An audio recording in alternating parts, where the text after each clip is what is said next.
The Tolkien Road, Episode 98, Concerning the Palantiri. Alright, go ahead.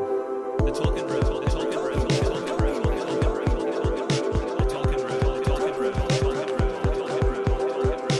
Tolkien Road, the Tolkien Road, the Tolkien Road, the Tolkien Road, the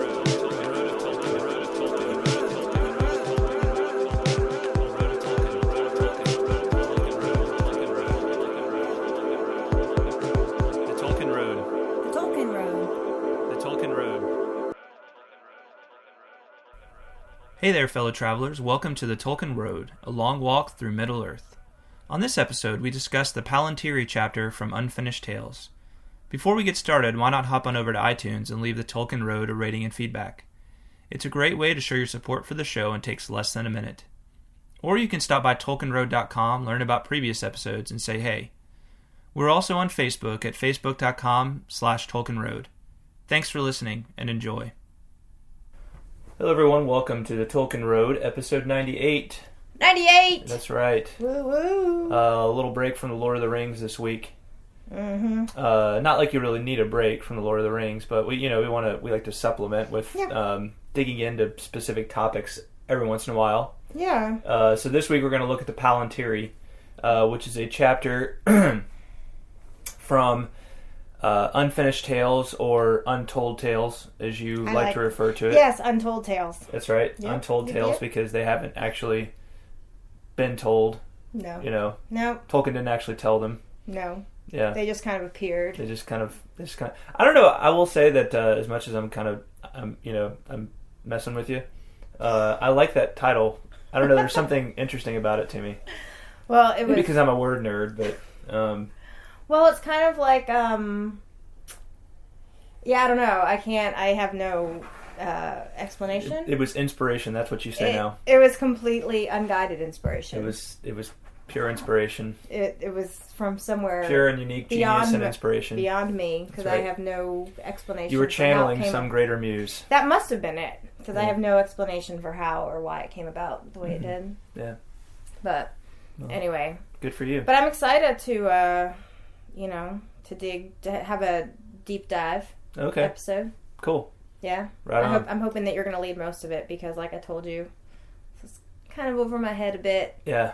A little academic for my tastes. Well, it is. I mean, it's a little bit, it's not really a story so much as it is just kind of lore. It's like a lecture. It was like reading a lecture. Yeah, a little bit, but that's why we're doing it. And there's a lot of actually, it's kind of like, this chapter is like a lot of the Silmarillion, where, at first you read it and you're like, I don't understand, but then you dig into it and it like kind of illuminates your knowledge of everything. And it enriches your reading of the Lord of the Rings, right? Right, yeah. I get that, for sure. So, all right. I'm glad we're doing it, like I said. Okay, good. Well, you better be glad. Yeah, I'm just going to sit here and look at coffee makers and stuff while you talk, if that's okay. That's not okay. No. That's unacceptable. Oh, darn. All right, announcements, and let me say real quick, we need more patrons.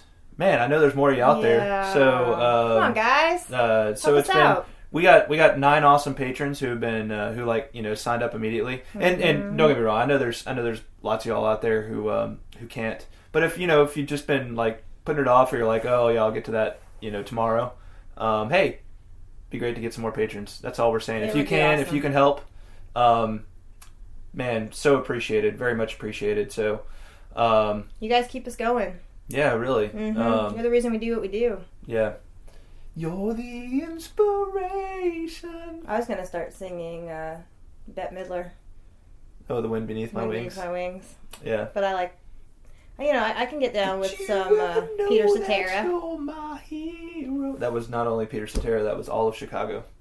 That's right, it was all of the Chicago. The entire city of Chicago. Man, that Greatest Hits of Chicago is probably like one of my favorite CDs. Yeah, Chicago, a very interesting band to me. Like they started out and I've got a couple. I inherited some like their first few albums from my dad on vinyl. Yeah. And their first album it's half like these incredible sort of like pop songs that nobody else was writing in the late 60s that were like, but still had like, were kind of edgy and like, and everything. Mm-hmm. And then they had like this, like, there's like this like 10-minute like free-form guitar, like just, no, it like rivals Jimi Hendrix for like, just like sheer like, I'm going to use the guitar and just make all kinds of crazy noise on this thing. And I was like, this is so not the Chicago that wrote You're the Inspiration. That's so true. Yeah, they are a funny band. You know what I'm like saying? that. Like they transformed in the 80s into this completely different... There's a couple of bands that did that started out and they were like totally like counterculture, kind of avant-garde in the 60s, and then by the time the 80s rolled around, they were like, you know, like Jefferson Airplane is another one. Like they became Starship or something like that, and they were the ones that did like, we built this city on rock and roll. You know, so anyway. Did Jefferson Starship also do And We Can Build? I think they did, yeah. Yeah, there's favorite like songs of all time. they like, you know, in a lot of these bands they transformed from their original lineups to being like different lineups later on. So I don't know. Do you think it was to be more palatable to the masses? Do you think, or just to kind of go with kind of cash in? I think it was to cash in. On? Yeah. I mean, I don't know. I like the songs. I like a lot the of the songs songs from the too. 80s, but you Yeah. know, they're just completely. They're not the kind of things that you think these like young idealistic musicians, you know, were wanting to create when they were young and idealistic, you know. Right. This is like they were. It's almost like the man. They were rich now. They had big homes, Yeah. and they needed to keep the cash flow going. Right. You know? Right. And they were just like, we'll just sell out. Yeah. And produce what people want to hear. Yeah, they've got they've got 2 or 3 ex-wives now that are pulling from them, and you know, so they really got to keep the money coming. Keep the money coming, right? They're bleeding them dry, so yeah. I don't know. How do we even get on that topic? All that to say is that you guys are our inspiration, and you're the wind beneath our wings. No, seriously. Like I want to say again, like we don't expect anybody. No, to be we love like, what we do, signing up. and we're happy we're to doing it. Be here. It's just it helps us to cover some of the costs associated with putting this thing out, right? And you know, it's any little bit we can get to that end just means we can keep going stronger and make this thing extra awesome. So if you are able, head on over to patreon.com/TolkienRoad and TolkienRoad.com and find out more and find out about all the cool things you get in return. Yeah. So do it for just $2 or $5 a month. $2. That's less than a cup of coffee at Portland Brew. Yeah. Which is $2.18. Right. For the small size. Mm-hmm. Mm-hmm. Which is one of my favorite coffees. Shout out to Portland Brew. I don't even know who they are. Oh gosh, they're like the best. Are they a Nashville only thing or? I don't know actually. I think they're fairly new to the coffee scene, but the only one I know of is up in Nashville. Yeah. Okay. Yep. Yeah. It's good stuff. All right, well. And they give you your second cup for free, which is awesome. Portland Brew, you can send us a check. Mm-hmm. Free advertising. It ain't free. Okay. Now what? So announcements. Oh yeah, correspondence. Yeah, correspondence. Okay, yes, we've heard from a few. Did you get my note? I just forwarded you. Yes, one, I was the just looking over it. So yes, it has been received. So we got a few correspondences this week. First, we'll start with Rob. Rob, the man, the myth, the legend. Fangman. That's right. He says, "Greetings, Greta, emissary of email. I don't have a haiku for you guys, but I thought I'd still send you an email. By the way, the subject of this email is Tolkien Road is awesome. So I knew it was not going to disappoint. Say no more. I know, right? And Rob did correctly guess our secret word from the last episode, which was shadow. So, Air 5, Rob. Nicely done, Rob. And Air Fist Bump. And let us know what you want the secret word on our next episode to be. That's right. Just hit me up at, TolkienRoadPodcast.com. And I look forward to, Rob is the one that gave us the secret word bananas last time. So I'm hoping he'll keep the quirky, fun. No, not necessarily fruit, but, just something a little more out of the box. Yeah. Something a little more challenging. I hope he'll keep that going. And then after his secret word guess, he goes on to say, and obviously, he's going back to talk about, we talked about in the last chapter, was it the last chapter? About the Ents' destruction of Isengard and how we asked about the hand, right? Yeah. How Gandalf mentioned that the Ents pay attention to details because they had knocked down Right, yeah, sign, we had that right? question about the hand. About the yeah, hand. and because Tolkien seemed to, as a narrator, point that there was some kind of extra significance to the Ents and how they had knocked down the hand and everything. Right. And so we asked for any feedback. Yeah. If anybody had any ideas about that. And so Rob came to our rescue. He says, obviously, the broken hand is in the last chapter is a reference to Sauron's fingers being cut off by Isildur, and the red nail is the sun being covered by a shadow, and the finger is pointing to the north toward the eagles, obviously. Or maybe it doesn't mean anything and I'm just making up stuff. I'm making up stuff. Which isn't what he actually said. It's actually the censored version of what he said. Yeah, that's the censored version of what he said. but I like it. I like it too. Man after my own heart right there. Making up stuff that may be completely wrong, but it could be. It could also be exactly right. But it could be right. It could be right. No, actually, I kind of like that. I just felt like there was something deeper there. That I agree. Like, I feel like Tolkien was hinting at something, for Mm-hmm. sure. So he wouldn't have really brought it up if there wasn't more to it, I don't think. So, that's right. So thank you, Rob. Yes. For enlightening us. And make sure, tell us what you want our secret word to be next week. Boom. All right, we also heard from Mary Grace. Mary Grace sent us the translation for her Elvish Haiku, which you so beautifully read on our last episode. So here's the translation to the haiku. 7 stars and 7 stones and 1 white tree. Right. So that's that's like the little snippet of lore. Right, the little snippet of lore that kind of harkens back to the Silmarillion cool. stuff. She says you were correct in that it had a number in it, but you had guessed that it was 9, which it wasn't 9, it was 7. Yeah. She says, in my spare time, I have been learning Quenya over on Ardalambian. Yeah, Ardalambian. That's the one that Gabriel Blanchard told us about. Remember? Okay. Yeah, the website. That's right. It's like an online language source for Elvish. She says, I happen to love languages and love poetry, so I made the best combination of them both. And then she ends her correspondence by saying, and how about a bad simile, which we talked about on the last episode.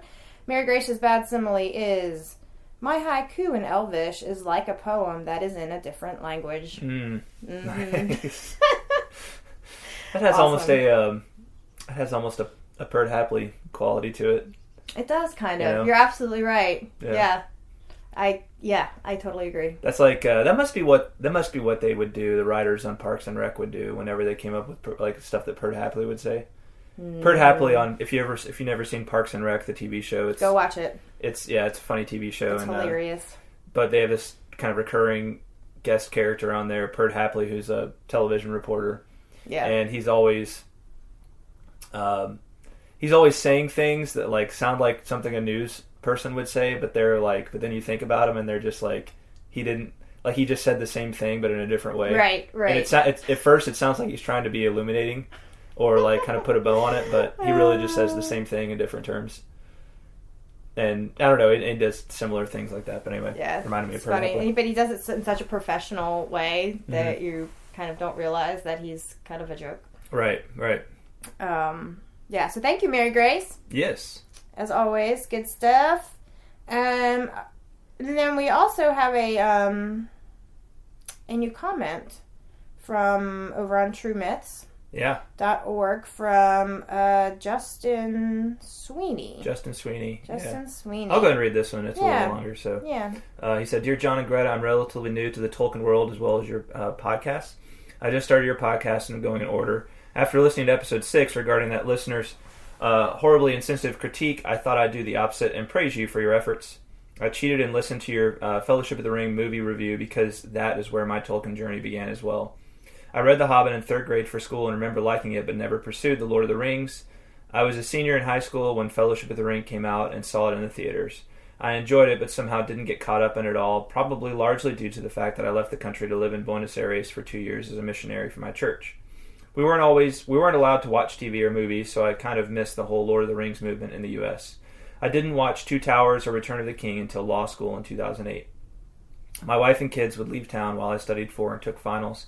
My brain was on such overdrive I couldn't shut myself down at night, so I rented a Blockbuster. Yes, they still existed. The trilogy to watch for the first time. That's when I fell in love with the movies and stories. I later bought the Blu-ray extended editions, then the books, then all the Hobbit Blu-ray extended editions as well. P.S. I really hope you continue movie reviews. Of all 6 Middle-earth movies, they were great. We do plan on doing reviewing all the movies as we get to the we'll do the Two Towers after we finish the whole Two Towers on the book. Yep. Anyway, it appears our interest in Tolkien similarly originated via the Peter Jackson movies. For as much as the Tolkien estate allegedly dislikes PJ's Middle-earth movies, they must concede the thousands of people like me that became Tolkien fans via the movies first. They are much easier to swallow, as it were, than the books. I just bought the Silmarillion and felt compelled to look for a Lord of the Rings or Tolkien-related podcast. Yours came up on a search feature, and so I read a chapter, then listened to the corresponding episode, and am hooked. I'm going to do this all the way through the book, then reread The Hobbit and Lord of the Rings as well, and listen to the corresponding podcasts. I really enjoy your and Greta's insights, and I actually appreciate the layman's approach. Not sure I could read the Silmarillion and listen to some Tolkien PhD pontificate for hours on it as well. Kudos to you for following through with the prompting to do this. I'm sure I'm enjoying it, and I'm sure many others are as well.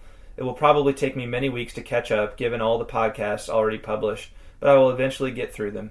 And I thank you for helping a relatively new Tolkien fan expand his knowledge and appreciation for Tolkien's works. Keep on doing your thing. Very truly yours, Justin Sweeney. Thanks, Justin. Yes, awesome hearing from you. Thank you. Great, as we always say, great hearing from new listeners. And always love it. It's cool. I think we have very parallel stories when it comes to getting into Tolkien. Mm-hmm. So it's cool to hear that as well. But yeah, I'm glad you're enjoying the Tolkien Road. And let us know how things go as you make your way through the Silmarillion. Yeah, be in touch. All that kind of stuff. So Don't be a stranger. Don't be a stranger. Yeah, thanks, Justin. Yep. Great hearing from you. So one final order of business is that a reminder to keep your ear out for the secret word. Oh, right. This episode, chosen again by Shannon. Man, Shannon guessed correctly 2 weeks in a row. She is. She's This quick one, draw. call her Quick Draw. That's right, call her Quick Draw. We call her Quick Draw. So Shannon, thank you for choosing our secret word today. I hope you're happy with our use of it. Yes. In this episode. All right. Ready to roll? Let's do this. Okay, let's do it. So we're talking about the Palantiri from Unfinished Tales. This is towards the end of Unfinished Tales. It's I think it's actually the very last non-appendix or non-index section. So right towards the end. And basically, we're going to talk about 3 things when it comes to the Palantiri. So, by the way, Palantiri is the plural of Palantir. Right. So we're going to, and there's really 3 things to discuss here. There's the lore of the stones, the history of the stones, and the location of the 7 stones before some of them were lost. So, and this is more like an analysis, like kind of a compilation of the different things in the chapter. Right. And I wanted to start with the lore of the stones before I actually talked about the history of the stones. Now, did the bit of this, the bit of the information in this chapter on the Palantiri, I talked about Denethor. Mm-hmm. Have we gotten to him yet in Two Towers? He's been mentioned in passing, but we haven't gotten to him. He's in Return of the King. Oh, okay. Yeah, he comes up big time in Return of the King. But no big spoilers. Well, I will say that, I will put kind of a broad spoiler alert out there and say if you've never read The Lord of the Rings and don't know anything about Denethor and what becomes of him, then you might want to hold off on listening to this chapter. But I'm not going to get too much into the details on Denethor either, so, listen at your own peril. Just know that if you want to go into Lord of the Rings without knowing anything about what becomes of Denethor, then put this one off. That's right. Keep it in your queue, but good point. Listen to it right away. Good point, Greta. Okay, no problem. All right, so let's talk about. Let me just kind of start this all by saying we left off in the last chapter we read in Lord of the Rings at the end of Book 3 was concerning the Palantir that Gandalf takes from Orthanc after Saruman is defeated. Wormtongue tosses this thing out of Orthanc. Can't you just hear Saruman in the background Idiot. Yeah, and then Gandalf picks it up and covers it up. Pippin gets curious about it because he touched it. Right. And before Gandalf got to it. And Pippin makes the big mistake of taking it from Gandalf while he's sleeping and touching the thing, and then Sauron basically comes and totally just wrecks Pippin, like mentally and spiritually. At least kind of pushes him around a whole bunch to where Pippin is pretty strongly feeling the effects of it. Though he recovers pretty quickly. Yep. But this raises the question of what exactly is the Palantir? Is this Palantir? And we learn a little bit from Gandalf in the chapter that, there are other Palantiri out there. So apparently Sauron has one because he's able to communicate to Pippin through the one that Pippin has, the one from Orthanc. So apparently there's one at Orthanc and there's one at Barad-dûr. And that makes us wonder, well, how many others are out there? Right. And we know these things are potentially dangerous in some way, right? They weren't created that way, though. Well, I'm just saying what we know, kind of from Lord of the Rings so far. Oh, okay. Right? Oh, okay. So to your point, they weren't created that way. So, what's the deal with these seven seeing Palantir, these seven seeing stones that we learn of? We learn of the lore. We learn that there's 7 of them from Gandalf when he recites the lore about 7 stars, 7 stones, and 1 white tree. Right. So there's 7 of them. So that raises the question. We know where 2 are at this time. So what about the other 5? What's the deal with the other 5? Yeah. Where are they? Exactly. So the other 5. I'm just gonna go ahead and lay out. So let me say this. These things came with the men of Numenor from Numenor. So we don't exactly know everything about where they originated, but we do know they were kind of gifts to the men of Numenor from the Great Ones in Valinor, right? The Great Ones meaning the Valar? Yeah, like the Valar in Valinor, right? As to their construction, there was some speculation that maybe they were made by Fëanor once upon a time. Okay. But we don't know a whole lot of detail about their actual origination. But we do know they were given to the men of Numenor as gifts, right? And they were a means of allowing them to communicate and to see over vast distances, right? And interestingly, one of them apparently has the capability to look back at the edges of the Blessed Realm, right? And we learned a little bit about that in this chapter. But the other ones have the ability to communicate with each other. Now, they came to Middle-earth via Elendil and his sons. Okay. The 7 stones were brought to Middle-earth by Elendil and his sons when Numenor was destroyed. And that's like in the last part of the Silmarillion, is that right? Right, that was talked about in Akalabaith. Akalabaith, that's right. So this all happens at the end of the Second Age. They're brought here, and they're placed in different spots in Middle-earth and used by the men, the Dunedain, right, the people of Elendil, to communicate over long distances in their kind of war with Sauron, right? Right. To make sure that they have the ability to kind of strategize and that kind of thing when it comes to Numenor. Now, that's not their only limited function. So they're not merely like kind of weapons of war, kind of strategic weapons, right? As with all Elvish kind of Valinorian devices, they have a much higher original function than that. But over time, as you become separated from that Valinorian Elvish mindset, they become more of just like, what's their weapon? What's their function for war? Okay.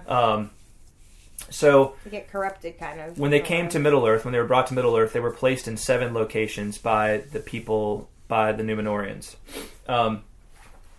So there were basically, you had, if you can think of it this way. So you've got Middle-earth, which is divided into two kingdoms in the time of Elendil and his sons. Arnor in the north. Mm-hmm. That's where the Shire is. That's where the Grey Havens are. Okay. That's where Rivendell is. It's that vast area of in the north. And let's see here. You can call it Eriador as well. And then you've got the southern region, which is Gondor, right? Okay. So, and then in the middle, that's Isengard is a really interesting place because it sits in kind of the middle between the easy passage from Gondor into Arnor, from the south into the north and the north into the south, right? So it's a very strategic location. So there's 3 in the north, there's 3 in the south, and there's 1 at Isengard. Right? That's a way to think about it. So there's 3 in the north, 3 in the south, and 1 in the middle. Okay. Right? So you've got the Orthanc Stone. That's the one Saruman has in Lord of the Rings. And then you've got 3 cities in Gondor. All right? You've got originally Minas Anor, which is now Minas Tirith. Mm-hmm. That's the one that Denethor has. Okay. All right? Okay. Then you've got Azgillia, which is the city on the Anduin River. And that was kind of the main stone of the south. All right? Okay. And then you've got Minas Ithil, which was the city, the Tower of the Moon, whereas Minas Anor was the Tower of the Sun. Minas Ithil was the Tower of the Moon, and it was right on the edge of Mordor. Right? Yeah. So originally it was a Gondorian city, but it was taken over by the forces of Sauron at some point. Okay. And the Ithil Stone, that's the one that Sauron took possession of, and so it was now at Barad-dûr. That's now the Sauron Stone, right? The Barad-dûr Stone. Okay. Where's the Orthanc one again? It's still in Orthanc at the time that Lord of the Rings begins, right? Okay. That's Saruman's stone. Okay, Saruman has Orthanc, and then Barad-dûr is... Sauron has the Ithil Stone. Got it. Right? Okay. So, Orthanc is the Isengard Stone. You've got Minas Anor, or Minas Tirith, that's Denethor's stone. Okay. Minas Ithil is the Sauron Stone. And then the Osgiliath Stone was the major stone of the south. Right. And it was lost in the Anduin River. Okay. In like a civil war several thousand years before the Lord of the Rings takes place. Okay, so it's lost in this, remember after Isildur's death, there was kind of a slow decline in the peoples of like the Númenórean peoples, right? And their power and just the grandness and the majesty and the unity of their kingdoms, right? Okay. There was like they kind of slowly declined. Arnor declined much more quickly than Gondor did. But the Osgiliath Stone is lost. It's lost. It was lost in the Anduin River. No one knows what's become of it. So it's buried deep in the silt somewhere, or maybe it even just journeyed all the way downriver into the sea. Okay. Right. But no one has possession of it. No one has possession of it that anyone is aware of. So that's 4 of the stones. So then there's 3 in the north. 3 in Arnor. Okay. So the 3 in the north were originally at 3 different locations. One being Anúminas, which was like the main seat just north of the Shire. Okay, it was the main seat of Arnor. Okay. Then you had one at Amansul, which is Weathertop, which is where Frodo gets stabbed, right? In Fellowship of the Ring, right? Okay. It's by that time it's kind of a ruin, but once it was this great tower like Isengard or like Minas Tirith, right? Right, yeah. Now it's this ruin, and so that's where another one of the stones was, and then Aemon Bariad, and that's the Tower Hills. These are the hills right on the edge of the Grey Havens, and that's where this Elendil stone was, and this was the special stone that could look back over the sea into the west. Right. Okay. So the stone at Amansul and the stone at Osgiliath were used to communicate over the very vast distance normally. So they were like the 2 major stones. Okay. And then the one at Aemon Bariad was the one that could see back into the west. Got it. All right? Okay. So again, 3 stones in the south in Gondor, 3 stones in the north in Arnor, and 1 in Osgiliath, and 1 in Orthanc. By the time we get to the Lord of the Rings, the whereabouts of only 3 stones are known. I assume the one in Aemon Bariad is still there because Círdan the shipwright had charge of it, of looking after it. Okay, But I wanted to start off by just saying that's the locations, right? Okay. That's the 7 stones we're talking about, and that's where they originally were when they were brought to Middle Earth. Right on. Okay? Yep. Makes sense? Yes. All right, good. You haven't lost me yet. Good. All right, now let's talk about the lore of the stones. All right, and this is more about like how do the stones, what are the capabilities of the stones? But what we do learn from this chapter, the Palantiri, do you remember like what was the description that they gave for the stones, just like what they looked like? Oh yeah, so they like when they're not alive or being used, they just kind of look like glass balls. Yeah. And like dark glass balls. Yeah, like dark glass balls. Right. And that they're spherical, and I picture them kind of like bowling balls. I don't know if that's right or not, without the holes in them, obviously. It works. And they're placed on these tables Uh-huh. that have kind of an indent in the middle, so that it keeps it from rolling, but it's off, but it still enables it to be turned, so that you can see different directions. But not all the balls were able to see. I was almost thinking about like old arcade games with like some of the ball, like the ball you could like rotate. Oh. Or like the old mice where you sometimes have a ball. Oh, Anyway, dang, that was a real throwback. Yeah. Yeah, but you could turn it, right, to look in different directions.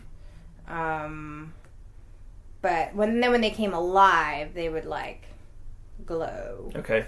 Yeah. I mean, that's pretty good. And they were perfect spheres, right? But they had poles. Interestingly enough, you couldn't see the poles, right? But they did have poles, and Yeah. you could ascertain the poles by if you weren't sure if it was actually in the direction it was supposed to be, you could kind of move it around until stuff started to come into focus on it. Right. And you could like zoom in. Yeah. On So some stuff. so the major stones could look. Here's the thing. The major stones, which were the ones at Azgillia and then Amansul, like you could actually they were pretty much omnidirectional. You could look in any direction with these, right? Basically, if you were pointed towards the west with it, and you were on its east side, like so, if you were standing on its east side, you could look west with this thing. If you were standing on its south side, you could look north. If you were looking on standing on its north side, you could look south. So basically, whatever side you were on, you looked the opposite direction. Okay. Right.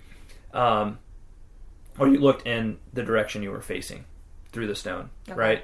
The minor stones actually had to be pointed in a specific direction. Right. Yeah. Right. So you had to kind of mess with those in order to get it pointed in the actual direction. There's an interesting little note about how things had to happen kind of perfectly for Pippin to actually like he communicate just happened with Sauron. to set it down in like the right way. Exactly. He happened to set it out in like perfectly the right direction. And which is, an interesting, like, why did that happen? That's another one of those little happenstances, like seeming coincidences that we find in Lord of the Rings, where you're like, why, that must have been by some greater power's operation that happened, and so why would they want it to happen that way? Yeah. Right? That he would communicate with Sauron, which is seemingly an evil thing. Yeah. But so that, so that's the deal with the, with like kind of how they're used, and by an individual can only use them to look, right? Now they can zoom in, to your point. They could be looking in a direction, and they could maybe see somebody like a little, if they could like kind of zoom over large distances, and maybe they see a little dude walking, like a tiny little dude, and they can't see much about him, but it almost looks like a little ant. But then they could decide to kind of zoom in, right? But they said that's very exhausting, right? Yeah. So that's one of the things. So these things by themselves, they were just kind of wayward, right? If you just were like, I'm just going to look at the Palantíri and see what it does, and I'm not going to think too much about it, then it would just be kind of like, it would just go kind of all over the place. Yeah. Just kind of give you a broad, big picture. But if you actually used, your mind to direct it, you could actually direct it to some specific focus, to some specific purpose, and the stronger your mind was, the better you could be at using it. Yeah. Right? Right. The other thing about it was they were because they were gifts to Elendil, they were best used, they were easiest for use by people who were either descendants of Elendil, right? Or had inherited the right to use them from a descendant of Elendil, right? So had been given that right, delegated that right. Right. So Denethor, we're going to talk about a little more in just a moment, but Denethor actually, even though he might not have been as of great a stature as Sauron or Saruman, right? Sauron is a Maiar, Saruman's a Maiar, Denethor is a mere man. Not even, I don't know, I'm not sure if he's actually has Númenorian blood or not, but he's... I think he does, because it says that. Wasn't it about him that they were talking about? He might be right, yeah. Him appearing to be prematurely old? Yeah, you're right. I don't think he would have lived as long as, like, no, but Aragorn I think would have. But his race, it said that his race lived longer than most men. Yeah. So, but nevertheless, he wasn't a Maiar, so he was of lesser stature than but it was still easier for him. Saruman. Like, he was able to use these Palantir. Right. But because he was delegated, as the steward of Gondor, it was delegated to him. The responsibility for the Honor Stone was delegated to him. Right. He was able to use it without as much effort as Saruman or Sauron would have to give in using it. And that's also why, wasn't it in the last chapter, when once it's thrown out, Aragorn basically says something about, like, he has a right to it, or doesn't he try to claim it in some way? He says something. Yeah, Aragorn does, yeah. Which makes sense, because he is the rightful king of Gondor, yeah, right? He is the heir. He is the heir of Isildur, the heir of Elendil. So he has the ultimate right to these things. So he's in line. He owns them, actually, right? Right. Everybody else, if they're rightfully using it, it's because it's been delegated to them at some point, right? Right. But he has a claim to them, and he can recall them should he choose. So why do you think Gandalf didn't let him take charge of it then? Well, we'll come back to that. Okay. We'll come back to that whole question later on. Right. So, that's actually going to come into play in Return of the King.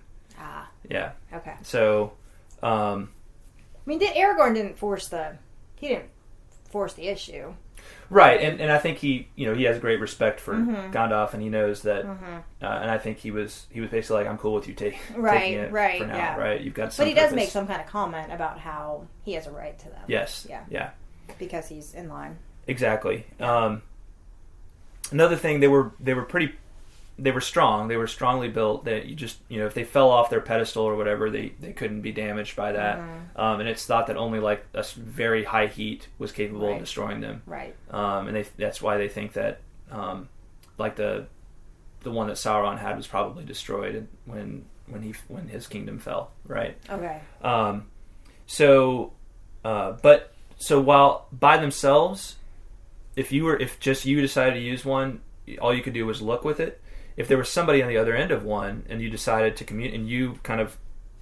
decided to communicate with them, you all could exchange. You all could use them to communicate. However, it wasn't communication by speech, but like a mental thought. It was a mental kind of communication, almost like a telepathy. Yeah. Right. But it would be received on the other end as speech, right? Even though it was thoughts, right? Okay. But without the lips moving, right? Right. Sounds kind of creepy and cool all at the same time. Yeah, both. All of the above. Yeah. So, but the transference of thought depended on both wills allowing it, which is really interesting to think about, because it must just be that Sauron. I mean, you think about poor Pippin. Like, Sauron basically must have just done, like, who knows what he did, but like, in order to get Pippin to kind of communicate back to him, I mean, he must have just, done some pretty wily mental kind of tricks on Pippin or something like that, to get his will to cooperate, Yeah. I mean, that, it makes sense. I mean, and on one level, it was really against Pippin's will, but he was just so dominated that he couldn't resist, right? Right. Yeah. And, the last thing is, the use of the stone was mentally taxing and apparently contributed to Denethor's grimness. One of the things about Denethor is he's described as very grim when we get to him, and he's described as being really at root that he's a good man, but he's very taxed and very grim. And so the thought is that, and one of the comments is that he even looks much older than he should at 60 years old. When in Lord of the Rings, Gandalf says, he really to your point, Yeah. he should be living a lot longer, but he looks Right. like he's a very old man now. And is that a result of using? Partly just because of the stress of Yeah. governing this kingdom that's besieged, Right. but also because of the use of the Palantir, right? And just how mentally taxing and spiritually taxing it apparently is. I wanted to read the last note in here. Two persons, each using a stone in accord with the other, could converse, but not by sound, which the stones did not transmit.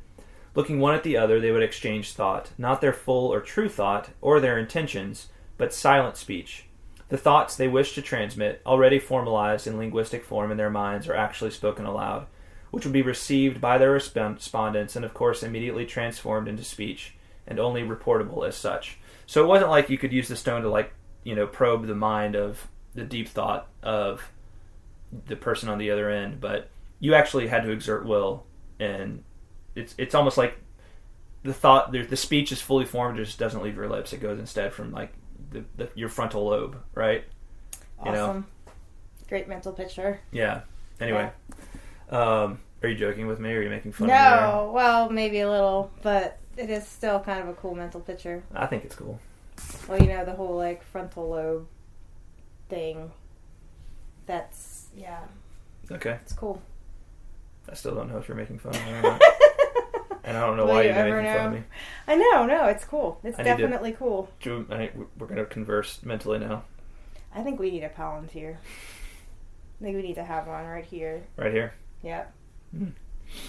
Yeah. I don't know what we'd use it for, but It'd be dangerous. Cool. Who knows who's on the other end Okay, of that so thing? have you seen like those balls that people put in their yard? Like they sit on a pedestal. They're called lawn globes or something. They look like giant marbles, but people put them on a stand in their yard. Do you know what I'm talking about? Our neighbors No. across the street used to have one. Let me see here. Let's see if I can find one. They have a special name. It's almost like a 70s thing. A decorative sphere. I feel like there's got to be something. Gazing balls. Maybe that's what they are. Yeah. No, that's not them. Anyway. So anyway, that's kind of how I picture these things. I don't know why. Are you sure you don't know what I'm talking about? No. Okay, giant balls for yard decor. Because that's kind of how I picture this. I wish I could. This is a real curiosity, Greta. It is. I wonder if darn it, it's not coming up. But they were super popular, in the 70s. It's a really throwback thing. Okay, never mind. If I come upon it, I will. We didn't find any results for giant ball for yard. Well, darn it. Anyway, I'm not trying to make a tangent out of this. All right. I was just saying, I want you to stop your Googling too before you regret it. So, I'm just a little concerned about. Yeah, it's probably not a bad idea. All right. All right. I'm done. Yeah. But anyway, I wasn't really meaning to make fun of you. All right. I just think you're funny when you nerd out. What? Did I nerd out? No, the frontal lobe. Oh, thing. the frontal lobe thing. That was a little out there. Yeah. Well, Anyway. my curiosity gets the best of me sometimes. Well, it's not a bad thing. Yeah. You're like Pippin, right? You want to know everything about everything. Mm-hmm. Mm-hmm. All right. So that's kind of a breakdown of the lore. The lore, no D, of the rings. Or the lore of the stones. I'm sorry. Lore of the Stones. The lore of the stones. Got it.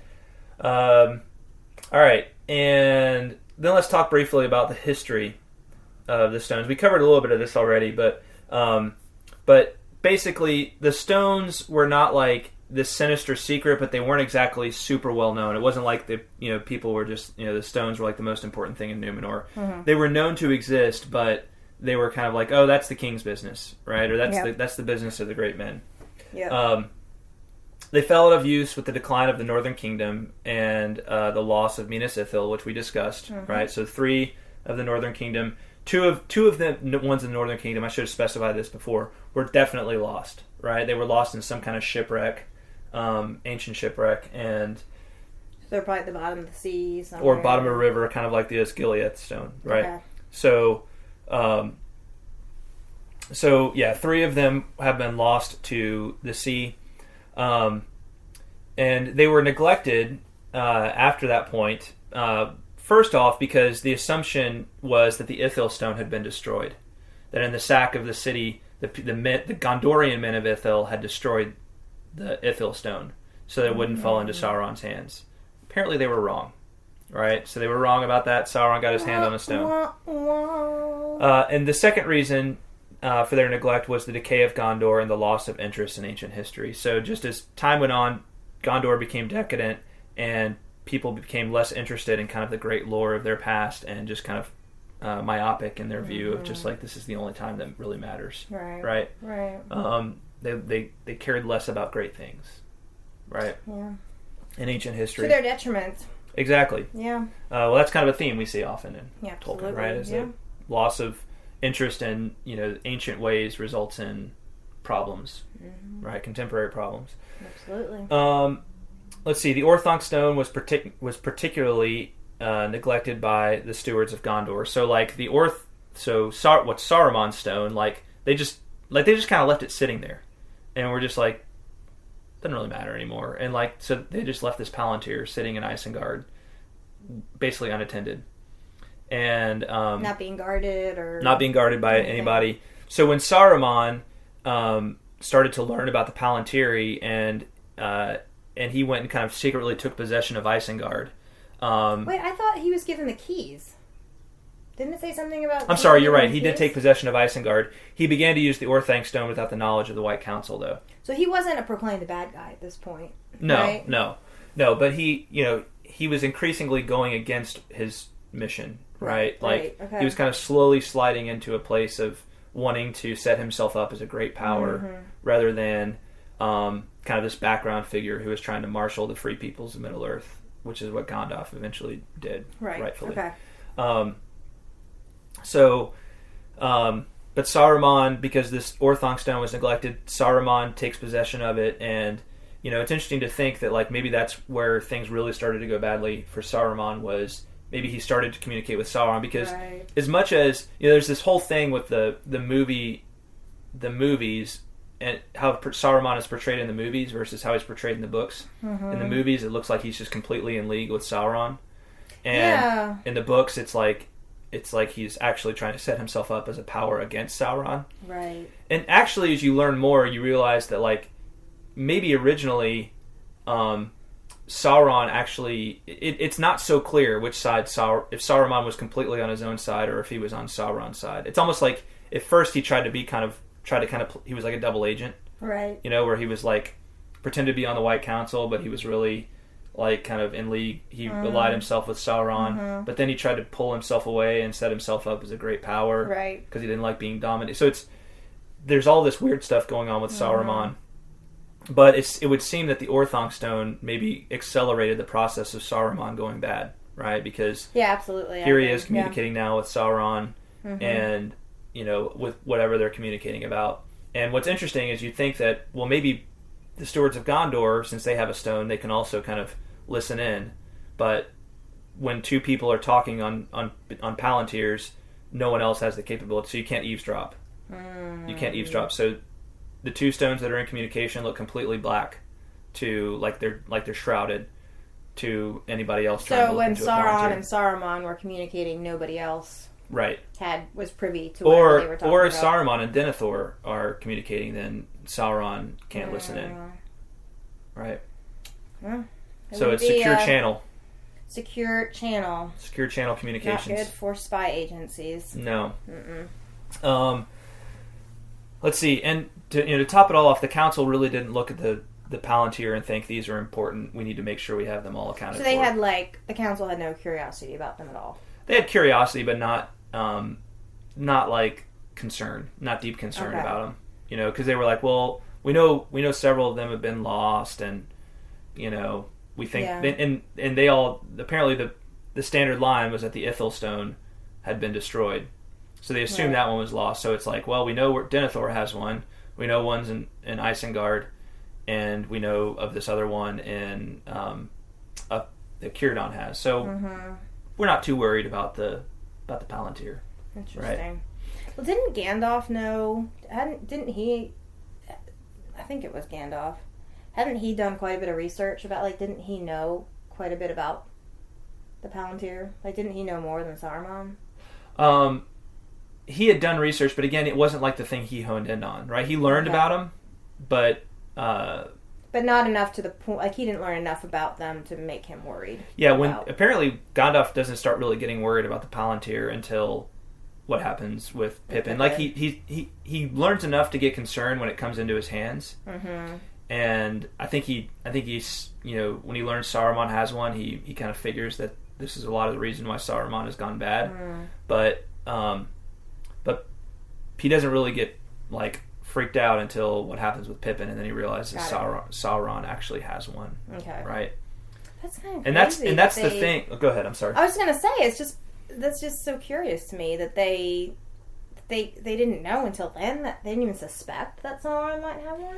Well, again, like the standard line was that the Untitled Stone had been destroyed, and that was one of the major ones. Well, that was the only one that Sauron could have had, right? Because they knew that the Azgillia one had fallen into this into the river long ago. Okay. There's probably some assumption that if Sauron did have one, they would be able to learn about it from Denethor or from, or maybe even from Saruman, right? Okay. That they could trust Saruman to, do the right thing and tell them this. I see. Okay. So, and they had a lot of things on their mind, right? The chief focus was on the ring, right? Was on the lore, right? The ring lore, right? They also probably weren't. They weren't attributing to Sauron. Probably, they were kind of underestimating him in a way. Yeah, I guess. Yeah,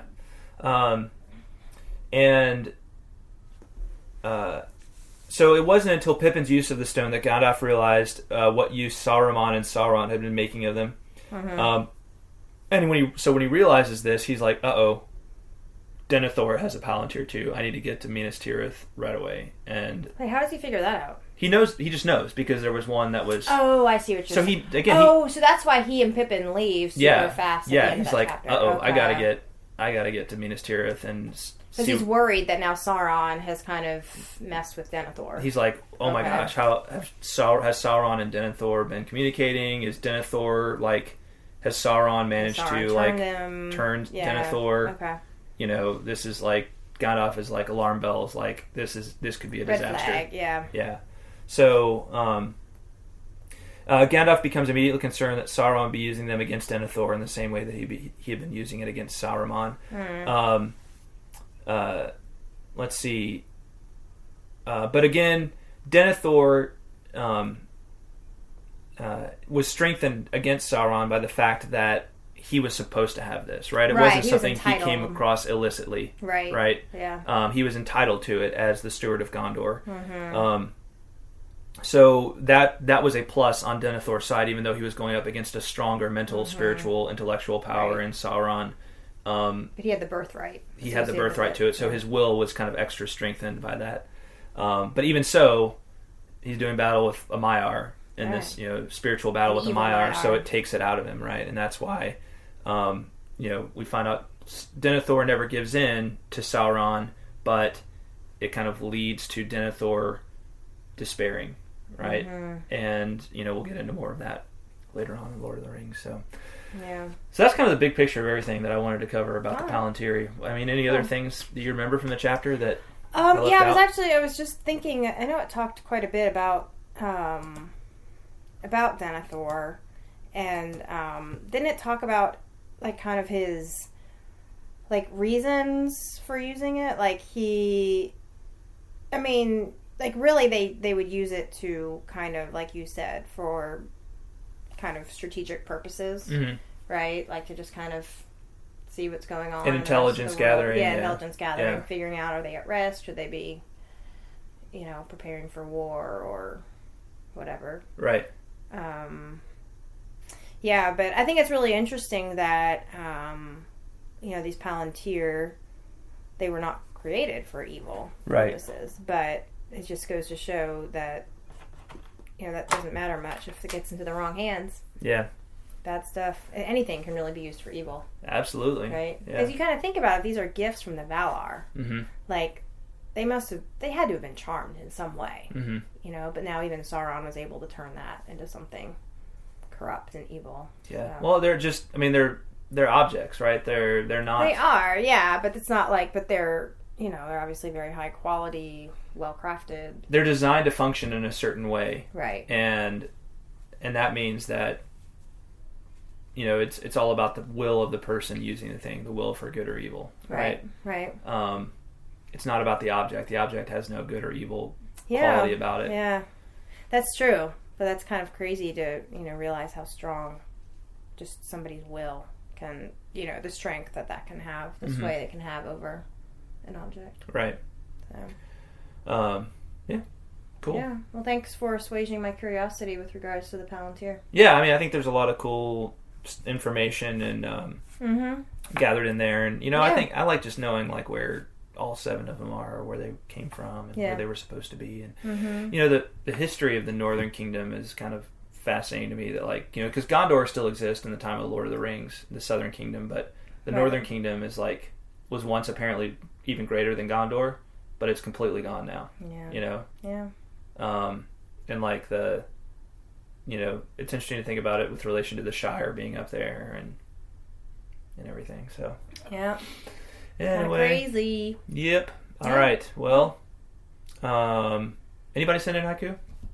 Nope. No. Okay. No haiku. All right. Well, that is all for this episode. We're gonna do a bonus video for our patrons. So head on over to patreon.com/TolkienRoad. This week we're going to be discussing a poem from the Fellowship of the Ring. It is the Upon the Hearth the Fire is Red, Beneath the Roof There is a Bed poem from Three's Company. So if you want to hear our discussion of that, head on over there, and you can learn more about how to find that. Thank you to our patrons, our amazing patrons, Shannon Stockbridge, Josh Sosa, William Hutton, Brian Orr, Margaret Lyon, Emilio Perea, Zeke Farmer, Caleb Santana, and James Applegate. You guys rock. Thank you, guys. And that's all we got. I think that's a wrap. So as far as when we'll get back to Lord of the Rings, we got a couple other things we'll be doing between now and then. Won't say too much about that, but stay tuned, and we will talk at you next time. Yeah. Be here or be square. That's right. Yeah. Well, thanks for listening, guys. Thanks, everybody. Bye, y'all. Bye. Please remember to check out truemist.org and tolkienroad.com for show notes and plenty of other Tolkien goodness. Also, if you're enjoying the podcast, would you please leave the Tolkien Road a rating and feedback on iTunes? It's a great way to support the show and takes less than a minute. Also, please feel free to send us correspondence via tolkienroadpodcast@gmail.com. Thanks for listening, and until next time, the road goes ever on.